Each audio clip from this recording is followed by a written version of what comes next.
নিৰ্বাচনী প্ৰচাৰৰ মাজতে পুনৰ সাম্প্ৰদায়িক তথা বিতৰ্কিত মন্তব্য কৰিছে বিধায়ক অখিল গগৈয়ে বিজেপিক ভোট দিয়া মুছলমান কাফেৰ আখ্যা দিছে বিধায়কজনে বিজেপিক ভোট দিলে মুছলমান লোক নৰকলৈ যাব বুলি বিতৰ্কিত মন্তব্য কৰিছিল অখিল গগৈয়ে কেৱল ইমানেই নহয় বিজেপিক ভোট দিয়া মুছলমান ধাৰ্মিক মুছলমান হ'ব নোৱাৰে বুলিও কৈছিল বিধায়ক অখিলে বিজেপিক ভোট দিয়া মুছলমানক আল্লাই শাস্তি দি মাৰিব বুলিও লখিমপুৰত বিতৰ্কিত মন্তব্য কৰিছিল বিধায়ক অখিল গগৈয়ে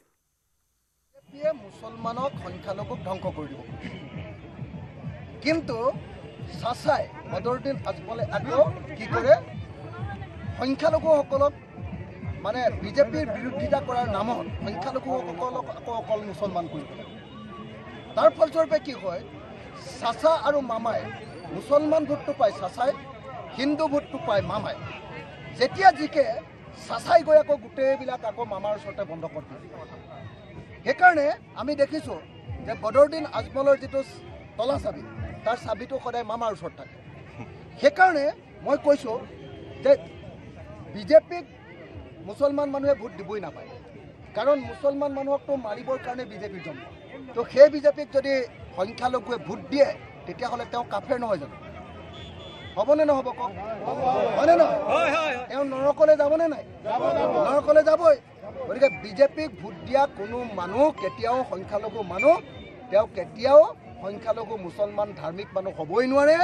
যদি কোনোবাই মুছলমানে বিজেপিক ভোট দিছে তেতিয়াহ'লে তেওঁ কাফেৰ তেওঁ কেতিয়াও আল্লাই কেতিয়াও তেওঁক নামানে তেওঁ একদম শাস্তি দি মাৰিব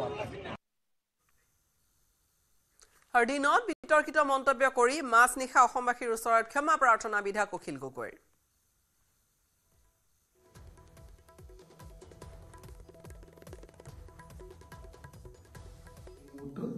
মই সমগ্ৰ অসমবাসী ৰাইজৰ ওচৰত ক্ষমা বিচাৰিছোঁ যে মই এটা ভুল বাক্য কৈছিলোঁ যিটো ভুল বাক্য মোৰ মুখেদি ওলোৱাটো উচিত নাছিলে মই কৈছিলোঁ যে যিসকল মুছলমান লোকে বিজেপিক ভোট দিয়ে সেইসকল কাফেৰ সেইসকল নৰকলৈ যাব এনেকুৱা ধৰণৰ আল্লাই তেওঁলোকক শাস্তি দিব এনেকুৱা ধৰণৰ বক্তব্য এটা প্ৰকাশ কৰিছিলোঁ মই একজেক্ট বাক্যটো ক'ব নোৱাৰিব পাৰোঁ কিন্তু এনেকুৱা ধৰণৰ বাক্য এটা প্ৰকাশ কৰিছিলোঁ আচলতে গোটেই দিন ৰাত যোৱা কিছুদিন ধৰি একেৰাহে প্ৰচাৰ চলাই থকাৰ কাৰণে মই যথেষ্ট এনেকুৱা ধৰণৰ প্ৰত্যেক দিনাই 20খন 25খন মিটিঙত এনেকৈ ভাষণ দি থকাৰ কাৰণে আকস্মিকভাৱে চিন্তা নকৰাকৈ এনেকুৱা ভুল বাক্য এটা কৈ পেলালোঁ সেইকাৰণে সকলো ৰাইজে মোক ক্ষমা কৰিব আৰু মোৰ সতীৰ্থ যিসকল বন্ধু দলৰ যিসকল সতীৰ্থ যিসকলে এই বাক্যটো কোৱাৰ কাৰণে মোক বেয়া পাইছে মই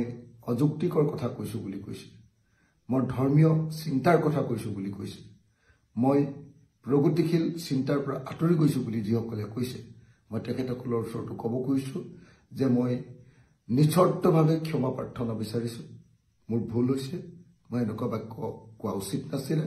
মই ভৱিষ্যতে এনেকুৱা বাক্য নকওঁ গতিকে সকলো পক্ষকে সকলো ধৰণৰ সকলো ৰাইজকে মোৰ এনেকুৱা ভুল বাক্যৰ কাৰণে ক্ষমা বিচাৰিছোঁ